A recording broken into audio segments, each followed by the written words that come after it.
Bonjour à tous et bienvenue dans ce nouvel épisode dans l'ombre du circuit. Aujourd'hui, forcément, nouvel invité, on est avec Alexandre Perroche. Salut, merci de m'avoir invité. Avec plaisir. Alexandre, tu es créateur de contenu C'est ça. et tu as un rêve, c'est rouler aux 24 heures du Nürburgring. Ouais, rêve un petit peu fou, mais ouais. Est-ce que tu peux nous expliquer déjà à la base d'où vient la passion du sport automobile? Alors ça, c'est très simple, ça vient du jeu vidéo. Comme beaucoup de gens, beaucoup trop de gens même, qui sont nés dans la même année que moi, c'est-à-dire 96-97, j'ai été élevé avec Gran Turismo, qui a été un élément déclencheur, je pense, de passion pour beaucoup de gens. Parce qu'à l'époque, c'était tout nouveau et puis on n'avait jamais vu ça, autant de voitures, autant de circuits. Et Gran Turismo, c'était le premier jeu sur lequel on pouvait faire la Nordschleife, parce que ça n'avait jamais été fait avant. Donc en fait, le rêve vient de là, c'est que c'était le circuit un peu fou, très très dur pour un gamin de 8 ans à faire à l'époque, parce que c'est un petit peu long, mais tout est parti de là en fait. T'avais 8 ans, du coup, comme tu l'as dit, c'était avec quelle console que tu jouais? PlayStation 2, alors j'étais un enfant relativement chanceux, j'avais la PlayStation et la GameCube dans ma chambre. Et ce qui est assez drôle, c'est que Gran Turismo, j'y ai pas joué longtemps, parce que comme je disais, c'était dur. Mais je sais pas, ça m'a marqué. Et j'ai toujours fini par y revenir quand je pouvais. J'ai racheté d'autres Gran Turismo, d'autres consoles. Et c'était un petit peu le jeu où je le mettais de côté, puis je finissais toujours par y revenir un petit peu par la force des choses. Et je pense que c'est ça qui a forgé la passion. Parce que j'ai joué à plein d'autres jeux entre-temps, j'ai fait d'autres choses. J'ai fait du basket avant de faire du sport auto. Mais c'est toujours resté. Et quand j'ai commencé à gagner un peu de sous en travaillant, je me suis dit, c'est peut-être le moment de faire quelque chose avec ça. Et donc, tu fais pas tout de suite le sport auto. C'est seulement en 2018 que tu vas commencer avec le karting de location. C'est Est-ce ça. que tu peux un peu expliquer l'histoire?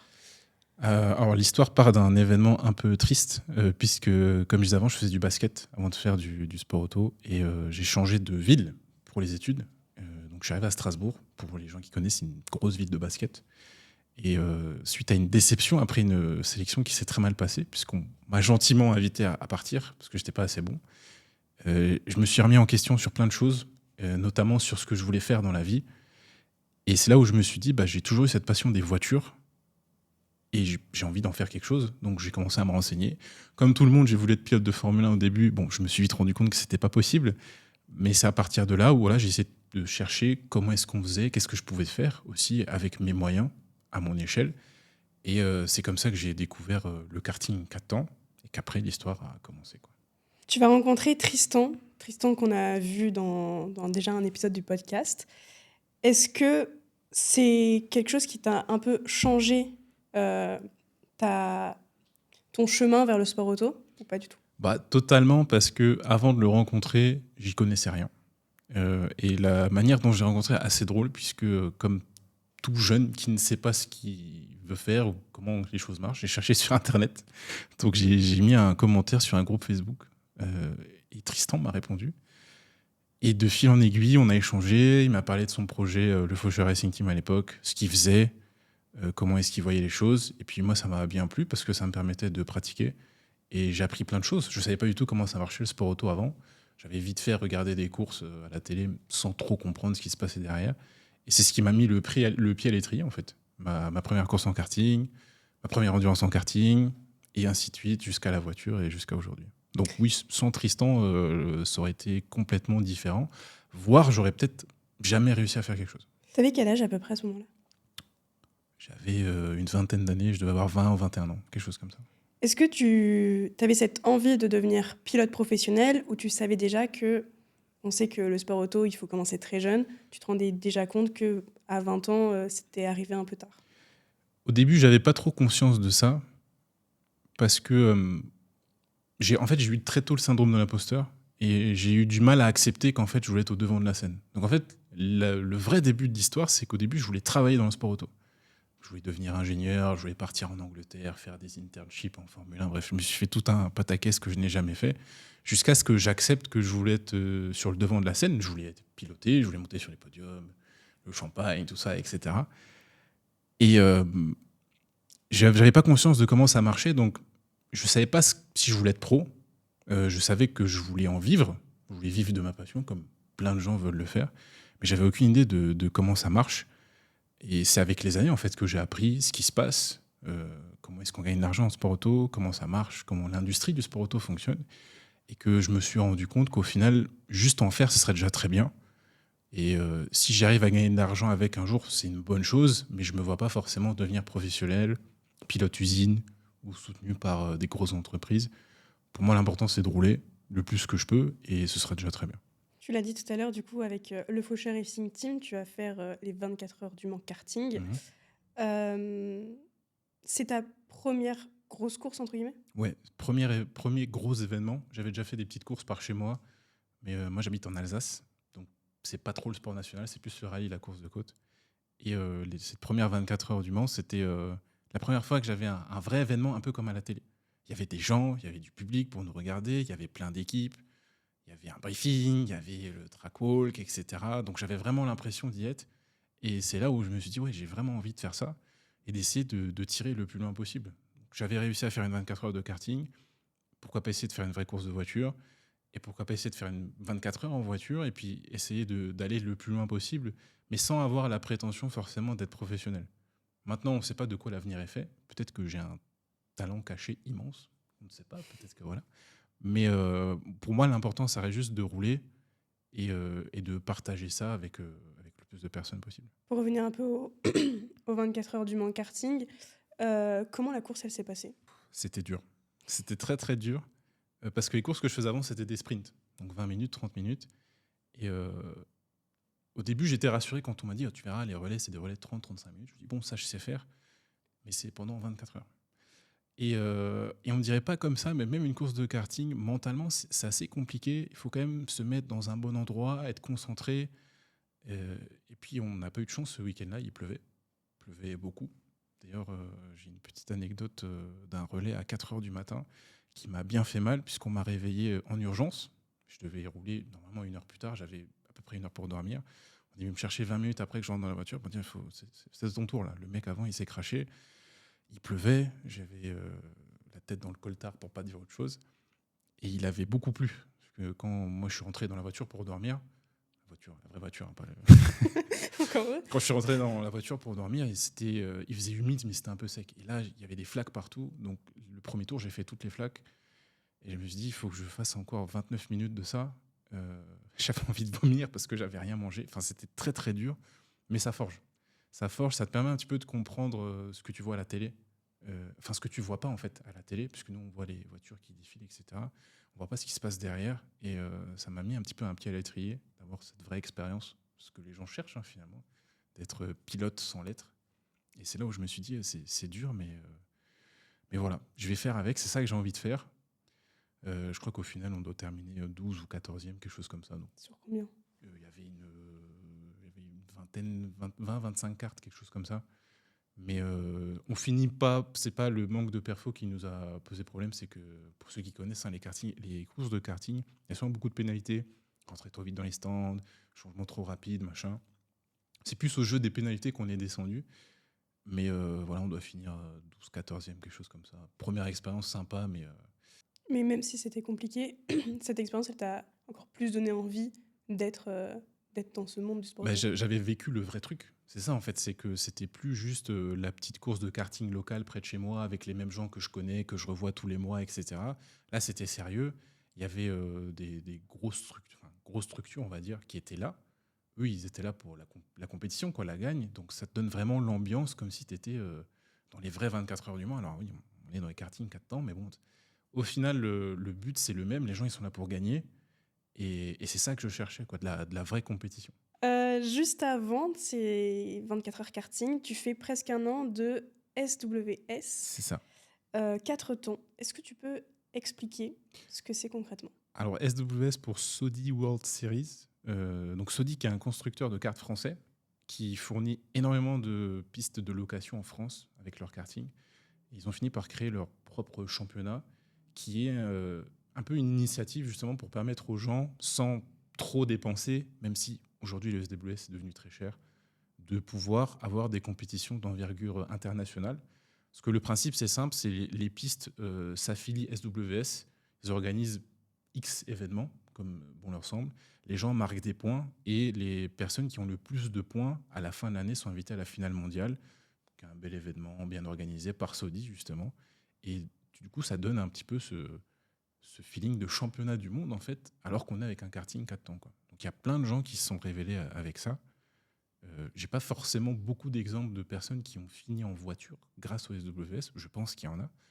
Mais c'est un petit peu la manière abordable de faire du sport auto sans forcément rester chez soi. Puisque très rapidement, les gens, pour marquer des points, changer de région, changer même de pays pour faire d'autres courses.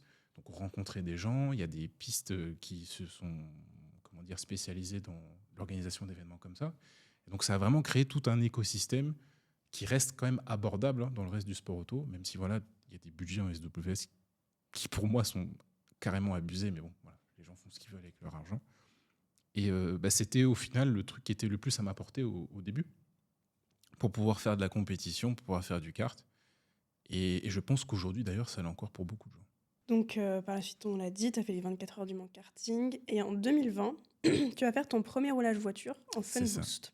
Déjà, est-ce que tu peux expliquer ce que c'est la Fun Boost? Alors la Fun Boost, c'est un petit prototype à moteur de moto, ça n'existe pas. À moteur de moto, donc c'est des motos qui sont vendues sur le marché, hein, c'est des Yamaha R1 pour ceux qui connaissent éventuellement. Donc ils ont sorti le moteur, ils ont construit un petit châssis tubulaire et puis ça fait des petites voitures pas trop chères pour que les gens puissent tester une première fois la voiture. Ça se conduit à peu près comme un kart. Donc passer du karting à la voiture avec ça, c'est plutôt pas mal. Même si ça reste, comme tu dis, similaire à un kart, entre guillemets, ça fait quoi de passer quand même du volant d'un karting à une voiture? C'est un peu le même feeling que d'avoir son diplôme. Tu te dis, ça y est, je suis dans la cour des grands, je fais enfin le vrai truc. Et je me souviens de la première fois que j'ai fait la Fun Boost. Moi, j'étais sur un nuage jusqu'à ce que j'aille me coucher le soir en rentrant. J'étais quand même très content d'avoir pu faire le pas, même si la Fun Boost dans le monde de la voiture, c'est vraiment tout en bas. C'est le fait de passer à autre chose que le karting en restant dans le sport auto. Ouais, c'est l'effet de... Comme quand tu passes du collège au lycée, tu vas chez les grands, que tu passes des petits aux moyens, tu changes de cours de récré, etc. Tu te dis, voilà, là, je suis en train de rentrer dans le vrai truc. C'est pas le seul roulage que tu as fait, puisque tu as eu la chance de faire la F4. Ouais. Tu as fait des premiers tests grâce à Kevin Petit, C'est ça. qui est un pilote en course en côte. Comment ça s'est passé et surtout, comment t'es rentré en contact avec lui pour pouvoir faire ça? Alors la rencontre avec Kevin Petit, elle est un peu hasardeuse, entre guillemets. Il y avait une petite boîte qui se montait près de chez moi à l'époque qui avait des salles de simulateurs de Formule 1. Par la force des choses, il a fini par y passer un jour. On s'est bien entendu. Et puis il a bossé étroitement avec les dirigeants, donc mes patrons à l'époque, pour un petit peu d'événementiel, etc. On a bien connecté, on est très potes aujourd'hui, même si je le vois très peu parce que Kevin, c'est pas quelqu'un qui a beaucoup le temps de rester chez soi. Et un jour, il m'a dit, écoute, il commençait à lancer son activité de coaching, puisque pour beaucoup de pilotes, le coaching, ça leur permet de faire rentrer de l'argent pour qu'ils puissent financer leur saison, leurs déplacements, etc. Et donc, il m'a proposé de venir sur une journée où il coachait 2 de ses sponsors. Et je lui ai dit, écoute, je vais venir, hein, forcément. Je ne sais pas si je rentre dans la Formule 4, mais je vais venir quand même. Et puis, c'était ma première expérience dans une vraie voiture de course qu'on peut voir à la télé, bon, même si c'était une Formule 4 un petit peu vieille. Et c'était incroyable. Et c'est là où je me suis rendu compte aussi que je n'avais pas de talent pour le sport automobile. Mais c'est pas grave. Moi, j'étais content. J'ai appris beaucoup de choses. Malheureusement, une fois de plus, c'était une journée où il faisait humide. Donc, l'appréhension de casser, etc., a fait que j'ai pas forcément pu aller jusqu'au bout de mon apprentissage. Mais c'était une bonne journée. J'ai appris beaucoup de choses, encore une fois, sur le sport auto, sur moi-même aussi. Ça m'a permis de niveler un petit peu mes ambitions et de construire un projet plus clair sur ce que je voulais faire dans le sport auto. Par la suite, tu fais aussi des tests avec CD Sport. Oui. Comment ça s'est passé? Alors, ils m'ont contacté sur Instagram. Du coup, j'étais très content parce que j'avais l'impression que ça y est, ma carrière allait décoller. Et c'était une époque où ils faisaient une campagne avec des influenceurs. Donc, en fait, sur l'année, ils n'avaient pas bossé qu'avec moi. Et ils ont bossé avec Romain Monti, une influenceuse qui s'appelle Lady Soubi aussi, qui est plus côté voiture, pas du tout sport auto. Et leur but, c'était d'inviter des influenceurs pour qu'ils présentent leurs prestations de coaching, enfin pas de coaching, de stage de pilotage. Et donc, ils m'ont trouvé comme ça. Donc, ils m'ont contacté, on s'est arrangé pour une date. J'ai sorti une vidéo sur YouTube, d'ailleurs, de la journée. Bon, face à Romain Monti, je vous avoue que j'ai pas fait énormément de vues, mais voilà, c'est comme ça, hein, c'est la vie. Et ça m'a permis de refaire de la Formule 4. Ça m'a permis de rencontrer des gens aussi, avec qui je parle encore aujourd'hui, notamment Arthur qui m'a coaché. Arthur, si tu regardes, coucou à toi, qui m'a coaché ce jour-là. Donc ça m'a permis de refaire de la Formule 4. J'étais très content. En plus, j'ai essayé un modèle que je ne connaissais pas, puisque la première Formule 4 que j'avais roulée, c'était une Migale. Là, c'était des Tatus. Ça permet un petit peu d'explorer, de comprendre un petit peu comment ça marche. Et voilà, c'était une journée. Le but, c'était pas de faire de la perfo, hein, forcément. C'était plus casual, on va dire, vraiment expliquer qu'est-ce qui se passe et de faire une immersion en fait dans leur journée de pilote. En 2024, tu vas tester une Proto CN. C'est ça. Est-ce que tu peux expliquer déjà ce que c'est? Alors, les proto-CN, ce sont ce qu'on appelle des barquettes dans le langage courant. Donc, c'est des protos ouverts, comme ce qu'il y avait au Mans entre, on va dire, 92 et je crois que les derniers protos ouverts, c'était aux alentours de 2014, il me semble. Donc, c'est des voitures qu'on utilise beaucoup aujourd'hui pour faire de la course de côte, notamment. Il y a encore des championnats, des petits championnats qui roulent avec des proto-CN. Mais la promesse en fait du proto-CN, c'était quelque chose de très perfo pour pas cher, puisque ça a beaucoup perduré dans le temps en fait. On s'en est beaucoup servi, on s'en sert beaucoup encore aujourd'hui. Donc c'est un prototype hein, à l'image de ce qu'on pourrait voir aujourd'hui au Mans. Ouais, grosso modo, un proto-CN, c'est un P2, on a enlevé le toit. Ça va un peu moins vite qu'un P2 quand même, mais ça ressemble fortement. Et comment l'occasion elle s'est présentée du coup pour ce test? C'est Tristan, toujours. Hein. Toujours grâce à Tristan. Il me dit écoute, là, j'ai un plan. J'ai trouvé du roulage, pas trop cher, sur un circuit assez réputé en France. En plus, c'était à Lédenon. Donc, c'était l'occasion plus de découvrir le patrimoine français du sport auto. Donc, on est allé jusqu'à Lédenon. Ils ont sorti le Proto CN. On l'a essayé. Ce jour-là, on était 3. Donc, il n'y avait pas que moi qui roulais. Et ça a été l'expérience à la fois la plus incroyable et effrayante de ma vie. Et ça m'a de nouveau permis, comme à chaque fois en fait que je roule, de niveler un petit peu mes ambitions, puisque ce sont des machines absolument effrayantes. Mais bon, j'ai adoré. Et c'est là en fait que je me suis rendu compte que, au final, ce qui était important, c'était juste de prendre des expériences. Voilà, j'ai pu faire de la Formule 4, j'ai pu faire du Proto-CN. Si demain on me propose de tester un LMP 900 et que j'ai les moyens, je le ferai. Et au final, ce qui compte pour moi, c'est surtout ça. Après, j'ai toujours envie de faire de la compétition, hein, ça c'est quelque chose qui partira jamais. Mais pour moi, l'important, c'est de rouler. Et le Proto-CN, c'est ça qui m'a, entre guillemets, mis la dernière pierre. Bon, voilà, maintenant, je vais faire les choses comme ça. C'est comme ça que je vois la suite. Et aujourd'hui, je déroule depuis. Tu dis tu veux toujours faire de la compétition, mais justement, la même année, tu vas faire ta première course Exactement. en 208. Exactement. Comment tu trouves le financement pour faire cette course? C'est mon propre portefeuille. Non, j'ai eu des sponsors, j'en ai eu 2, qui étaient plus des mécènes en vrai, parce que j'ai pas fait grand-chose pour eux. C'est des gens qui ont essayé de me donner leur chance avec les moyens qu'ils avaient. Donc un des 2 mécènes a payé une grosse partie de cette course en 208, justement, indirectement, parce qu'il n'a jamais su vraiment comment j'ai utilisé l'argent. Mais en tout cas, je suis servi de cet argent pour faire ça. Et sinon, je finance tout moi-même. Hein. Je fais beaucoup d'heures sup au travail. Voilà, c'est fatigant, mais c'est un peu comme ça que je vois les choses. Étant donné que je me considère pas comme ayant assez de valeur pour des sponsors, donc j'ai un peu ce syndrome de l'imposteur, d'aller chez les gens, de toquer, de dire regardez, je fais ça, est-ce que vous pouvez pas faire un effort? Donc pour l'instant, je finance moi-même. Et c'est pour ça que j'ai fini par me lancer dans la création de contenu, justement, c'est pour documenter un petit peu tout ça et prendre le problème à l'inverse.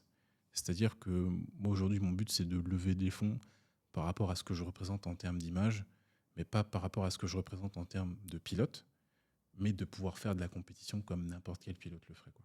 Et pour qu'on puisse un peu savoir, une course en 208, ça coûte combien? Alors, si tu casses pas, c'est pas le même prix que si tu casses. De mémoire, j'en ai eu pour 2500 € hors taxe pour mon roulage. Forcément, si je parle de casse, c'est que ça m'est arrivé. Il y a eu quasiment le même montant en casse à régler à la fin du week-end. Mais c'est pas trop cher, la 208. Hein, on s'en tire à peu près pour 5000 € hors taxe, sachant que c'est des demi-volants. Donc moi, j'étais avec une autre personne. Donc 5000 € divisé par 2, 2500, puisque j'avais la moitié. Donc c'est pas des roulages extrêmement chers. Par contre, c'est des voitures un peu fragiles. Et c'est un paddock d'experts, comme Tristan dirait. Donc c'est des gens qui sont là depuis très longtemps, qui ont connu toutes les phases, parce qu'il y a eu la 206, la 206 cc, la 208, etc. Donc c'est une discipline qui est très compliquée à aborder, surtout quand on n'a pas de temps de roulage, mais ça reste abordable. Tu as eu la chance avant de faire plusieurs roulages, mais pas forcément en 208, mais là de te retrouver dans une course avec d'autres concurrents sur la piste, c'est quoi les sensations? Tout à l'heure, on passait le bac, en passant du karting à la Fun Boost. Là, on passait le diplôme universitaire. Hein, c'est qu'il n'y aura pas d'autre étape après ça. Pas dans le sens où je ne ferai pas mieux, mais c'est-à-dire que je voulais de la compétition, j'en ai une. C'est-à-dire que pour la première fois de ma vie, j'ai eu mon nom inscrit sur une liste d'engagement, j'étais sur une grille, j'ai fait des séances de qualif, j'ai fait des essais, donc le vrai week-end hein, finalement. Et là, je m'étais dit, si demain tout devait s'arrêter, même si j'espère que ça ne s'arrêtera pas, j'ai déjà fait une grosse partie de ce que je voulais faire. J'ai fait une vraie compétition officielle où je suis inscrit, j'ai été classé. Et c'était une consécration, entre guillemets. Quoi. Même si le week-end s'est passé pas forcément comme j'en avais envie, au final, en prenant du recul, après le week-end, je me suis dit, t'imagines, t'as fait ça. Il y a plein de gens qui voudraient le faire et qui peuvent pas le faire. Moi, j'ai fait une course. Bon, j'ai pas fini premier.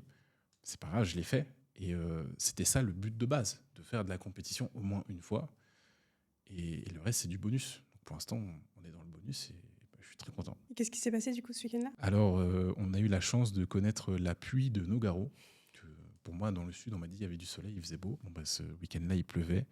Donc, une piste que je ne connais pas, sous la pluie, avec une voiture qui est un peu particulière à conduire, puisque les 208, c'est des tractions, mais on joue avec les pressions des pneus pour essayer de les faire se comporter comme des propulsions. Donc, c'est un coup de main un peu bizarre à prendre, ça se fait, hein, mais c'est un coup de main encore plus compliqué à prendre quand il pleut, forcément.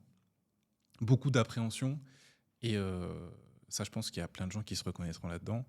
Quand tu arrives avec juste ce qu'il faut pour faire la course en termes d'argent, tu as l'appréhension de la casse. Tu veux pas taper, tu veux pas te sortir, c'est pas ta voiture, tu connais pas les gens, tu connais personne. Donc il y a un peu tout ce stress-là à gérer. Ce qui a, on va dire, c'est ça un petit peu qui a assombré le week-end, c'est que j'ai pas pu pleinement profiter, pleinement apprendre, parce qu'il y avait plein de choses, des événements extérieurs qui me stressaient. Mais voilà, dans l'ensemble, en prenant un peu de recul, ça s'est quand même bien passé. J'ai appris des choses, j'ai progressé durant le week-end, malgré la pluie. Et voilà, c'est tout ce qu'on demande. Hein. Tu l'as dit tout à l'heure, mais tu fais de la création de contenu. Ouais. D'où t'est venue l'idée de commencer à poster sur les réseaux sociaux? Alors, ça va paraître un peu opportuniste ce que je vais dire, mais moi, je tiens à être honnête. Aujourd'hui, dans le monde dans lequel on vit, la création de contenu, c'est quelque chose qui peut générer beaucoup d'argent. Donc, je me suis dit, j'ai besoin d'argent pour faire du sport auto. Si j'arrive à créer du contenu intéressant, à construire une audience autour de cette histoire-là, ça va permettre de me financer du roulage, qui va me permettre de créer du contenu, et ainsi de suite. Et l'autre raison, c'est parce que avec toutes ces années que j'ai passées dans le sport auto, de plus ou moins loin, il y a un truc contre lequel je me bats un petit peu, c'est que quand tu es en dehors du sport auto, on a l'impression que c'est que pour les élus. C'est des gens qui ont été choisis par le ciel, il n'y a que ces gens-là qui peuvent le faire. Et ça, pas que par rapport à l'argent, pardon, parce que j'ai aussi fait la rencontre, grâce à Tristan, de personnes qui auraient les moyens de faire du sport auto, mais qui se disent c'est pas pour moi. J'ai pas été choisi pour, je suis pas né dedans, je veux pas en faire. Et donc je me bats un petit peu contre ce truc-là, et c'est avec ça que j'essaye de promouvoir un petit peu mon contenu, c'est qu'en fait il faut juste pousser la porte avec les moyens qu'on a et essayer d'y aller. C'est des gens comme nous qui ont un travail, qui ont une famille.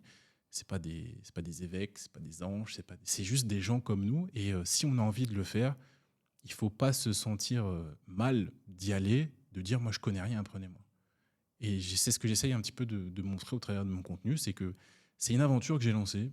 Je sais pas trop où ça va mener. Je rencontre des gens au fur et à mesure, je teste des choses. Mais voilà, j'arrive à rouler, paradoxalement. Peut-être parce que j'ai rencontré les bonnes personnes. Mais au final, si j'avais pas eu l'initiative d'essayer, il se serait jamais rien passé. Et pourtant, moi, je suis quelqu'un comme tout le monde. Je suis pas issu d'une grande famille. Je suis pas un oncle en Afrique qui possède une mine d'or ou quoi que ce soit. Je suis juste une personne qui s'est levée un jour et dit je vais essayer de faire ça et puis je vais tenter, on verra ce qui se passe. Et les réseaux sociaux, ils t'aident vraiment à trouver du financement ou des personnes pour rouler? Pour l'instant, on en est plus au stade où ça me permet de rencontrer des gens. Du financement indirectement, puisque c'est des sports, quelque part, c'est grâce aux réseaux sociaux qu'ils m'ont trouvé. Puisque donc, la journée où j'ai fait de la F4 avec CD Sports, c'est une journée que je n'ai pas payée. Enfin, j'ai payé mon déplacement et mon repas de midi. Le reste, j'ai rien payé. Donc ça aide aussi à avoir des petites opportunités comme ça. Ça permet de rencontrer des gens, de discuter avec d'autres et puis de comprendre comment ça marche. Donc le financement, il n'est pas direct. Aujourd'hui, je ne suis pas monétisé sur les réseaux. C'est le but, mais je ne suis pas monétisé sur les réseaux. Par contre, ça me permet de rencontrer des gens. Ça me permet d'être ici. Aujourd'hui, par exemple, finalement, c'est un petit peu ça.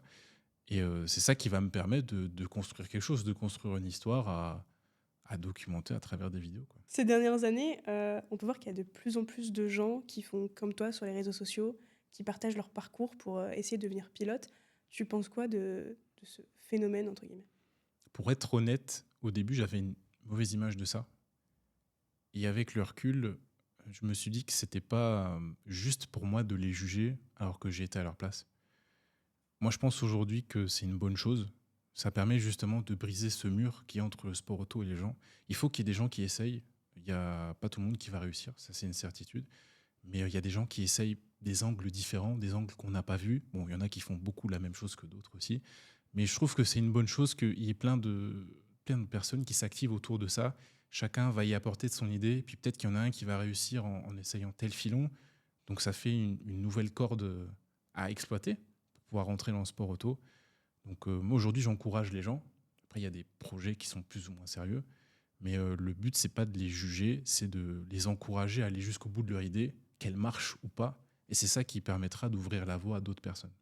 Pour moi c'est assez important en fait que les gens essayent, voilà, qu'ils se disent je veux y rentrer, je suis pas issu du sport auto, ma mère est pas dedans, mon père est pas dedans, mon oncle est pas dedans, mais qui tentent et que ça apporte une nouvelle vague de personnes dans le sport, quoi. Ces dernières années, sur les réseaux sociaux, on voit qu'il y a de plus en plus de femmes qui sont fans de sport automobile. Qu'est-ce que tu penses justement de ce truc qu'il y a moins d'hommes présents et plus de femmes? Il faut en mettre plus. Mettez plus de femmes. C'est une bonne chose. C'est une bonne chose. Et au final, c'est logique parce que le sport automobile, historiquement, est un des seuls sports qui a toujours été mixte. Je ne sais pas qui c'est qui a mis dans la tête des gens que le sport auto, c'était pour les hommes. Voilà, c'est mixte. Et en tant qu'amateur de compétition, je ne peux pas voir ça d'un mauvais œil parce que s'il y a plus de femmes en sport automobile, il y a plus de compétiteurs. Donc il y a plus de courses, donc il y a plus de compétition. Et au final, tout le monde est content, puisque pour moi, les gens qui aiment vraiment le sport auto, qui aiment la compétition, bah, si on leur propose plus de compétiteurs, je vois pas pourquoi ils diraient non. Ce serait un peu dommage de se priver de personnes qui, aujourd'hui, avec le contexte actuel, se sentent en capacité de dire voilà, je lance mon projet, je veux faire du sport automobile aussi, de juste pas les accueillir, et au même titre que tout le monde, faire la course avec. Toi, on l'a dit en début du podcast, ton rêve, c'est de faire les 24 heures du Nürburgring d'ici 2030. Alors déjà, pourquoi ces 4 années Disons qu'il faut se mettre des deadlines à un moment, même s'il ne faut pas tomber dans le vice des deadlines en se disant si dans 4 ans je ne l'ai pas fait, j'ai complètement raté mon truc. C'est juste pour garder une ligne directrice et voir comment est-ce que j'avance pendant ces 4 ans, qu'est-ce qui se passe, quelles décisions je fais, quels choix je prends, quelles personnes je rencontre, quel roulage je fais tout simplement. Et essayer de voir si dans ces 4 ans j'arrive à y arriver. Alors peut-être que j'y arriverai pas 24 heures du Nürburgring, peut-être que je ferai déjà une manche du NLS, qui est le championnat en fait où il y a les 24 heures du Nürburgring. Peut-être que je ferai qu'un roulage sur le Nürburgring. Peut-être que j'y arriverai pas du tout. Mais en tout cas, l'objectif de ces 4 ans est dédié à faire ça. Et donc, toutes mes actions doivent m'emmener là-bas. C'est un petit peu ça l'idée derrière cette deadline. Prévu 2 questions, mais tu y as répondu en début du podcast. C'est pas grave. J'adore les questions. Trop fort. Le mec est trop fort. C'était pourquoi ce circuit et pourquoi cette course? Je vais pouvoir te donner d'autres réponses. Tu vois. Le pourquoi du circuit, c'est un circuit que je vois depuis que je suis petit. Et en fait, c'est un défi. C'est un défi en lui-même, cette course. C'est un défi de soi contre soi, de soi contre les autres, de soi contre les éléments. Parce que pour un petit point géographie, la Nordschleife se trouve dans le massif de l'Eifel, qui est donc un plateau pas très haut en altitude, mais quand même surélevé, qui a un petit peu son espèce de microclimat. Donc quand on y va, on ne sait jamais trop à quoi s'attendre. Il peut faire 20 degrés avec grand soleil et 30 minutes après, il pleut, il y a des nuages. Et c'est cette idée un petit peu du défi, un petit peu fou. Je me suis dit, quitte à faire un sport un petit peu fou, autant aller jusqu'au bout du truc. Et pour moi, c'est un petit peu le circuit le plus dur qui existe en fait dans le monde, parce que il y a beaucoup de gens qui roulent. C'est souvent des courses à entre 80 et 150 voitures. Les conditions météo, quand elles sont désavantageuses, c'est une catastrophe. Je trouve que c'est pire que Spa, par exemple. Quand il pleut sur la Nordschleife, c'est vraiment une catastrophe. Et c'est un petit peu le goût du défi, d'aller jusqu'au bout de moi-même, de faire un truc un peu dangereux. Voilà. Et c'est ça qui fait que c'est vraiment cette course qui me fait rêver. Puisque si j'arrive à faire ça, en étant... Enfin, moi, je me considère comme quelqu'un de lambda, de normal. Si quelqu'un de normal a réussi à s'activer pour faire cette course qui est un monument mondial, c'est que voilà, on peut tous réaliser nos projets, tous réaliser nos rêves, et qu'il faut tenter et voir jusqu'où ça nous mène. Justement, c'est une course qui est très spéciale. C'est pas du tout la même chose que les 24 heures du Mans ou de Spa. Est-ce que tu peux expliquer pour ceux qui ne connaissent pas du tout cette course, pourquoi quelqu'un qui n'est pas pilote professionnel peut accéder un jour à cette course? Alors, en fait, ce qui permet de faire ça, c'est qu'il y a énormément de catégories. Donc, il faut quand même savoir que la DMSB, l'équivalent de la FFSA en Allemagne, n'est pas complètement folle non plus. Il faut passer des examens pour avoir le droit de faire de la compétition sur la Nordschleife. Mais le fait qu'il y ait énormément de catégories qui vont de la GT3, comme on connaît en GT World Challenge, etc., à la Ford Fiesta de Monsieur Tout-le-Monde qui a un arceau, en fait une course paradoxalement abordable qui permet à n'importe qui passe l'examen de pouvoir rouler. Et je trouve que ça va du coup un petit peu avec ma philosophie, c'est de savoir de faire du sport auto avec ce que j'ai. Et c'est ça en fait qui permet aussi du coup à des gens lambda de pouvoir y aller. C'est qu'aujourd'hui, il y a un projet que plein de gens connaissent, hein, la fameuse Dacia Logan qui était un petit peu la mascotte des 24 heures de Nürburgring jusqu'à ce qu'elle finisse dans un accident. C'est ni plus ni moins qu'une bande de potes qui ont monté une voiture, qui l'ont homologuée, qui l'ont testée, ils ont tous passé l'examen et aujourd'hui elle roule à côté des Ferrari 296 ou des Lamborghini GT3. Et c'est ça que je trouve bien et qui du coup permet aux gens de pouvoir faire cette course sans être sous contrat usine, sans être milliardaire à plus savoir quoi faire. Merci Alexandre d'être venu aujourd'hui, c'était un plaisir. Ben, merci à toi. Tous tes réseaux sont dans la description si jamais vous voulez aller le suivre. Vous savez ce que vous avez à faire, likez, commentez et vous abonner. Et en attendant, on se retrouve très vite pour parler sport auto.